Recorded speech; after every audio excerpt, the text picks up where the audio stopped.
One day, the first emperor of China, Qin Shi Huang, realized that no matter how much power he accumulated, or how much territory he controlled, there was one thing he would never be able to conquer: Australia.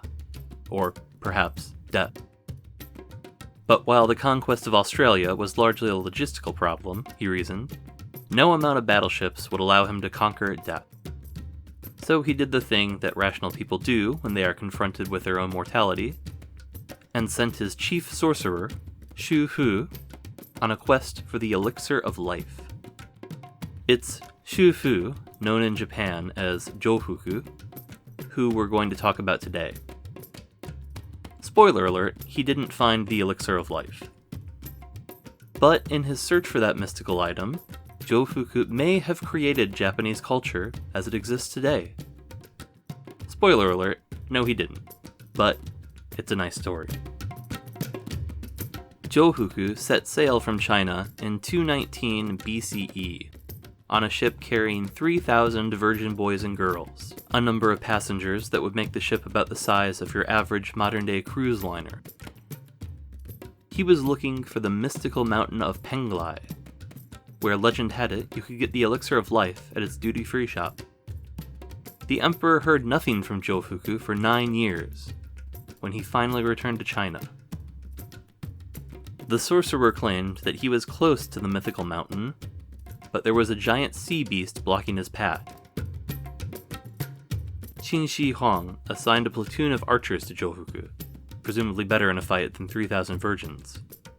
So Jofuku brought the archers aboard, did a survey to find out how many of the now adult men and women were no longer virgins and had them replaced, and headed back out to sea. He was never heard from again. Unless you believe the account of modern-day Shingu, which claims that the mountain of Penglai was actually this one, right here. Yeah, I know.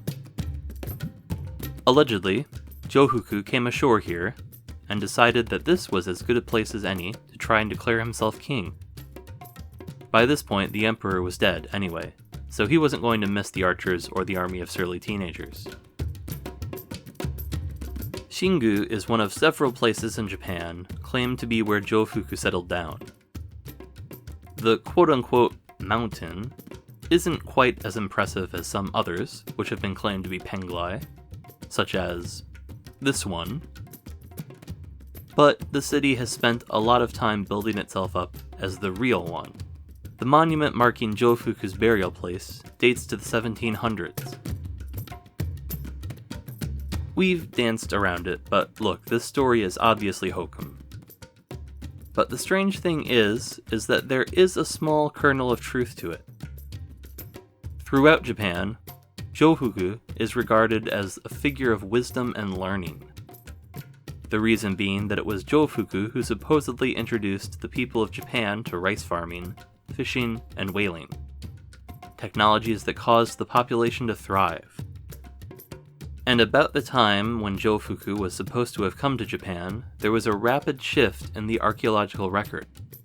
The pottery is different, the tools are different, even the bodies are different. Skeletons from after this period are more similar to modern Japanese ones than older bones. This doesn't mean that Jofuku populated Japan with a bunch of virgins and archers and cooked them up a big bowl of rice. But we can assume that around this time, there were ships coming from China, or more likely Korea, and that exchange of peoples and technologies caused a fundamental shift in the course of Japan's history. Just imagine, if it weren't for Jofuku's mad quest for the elixir of life, we might never have gotten the rice burger at McDonald's.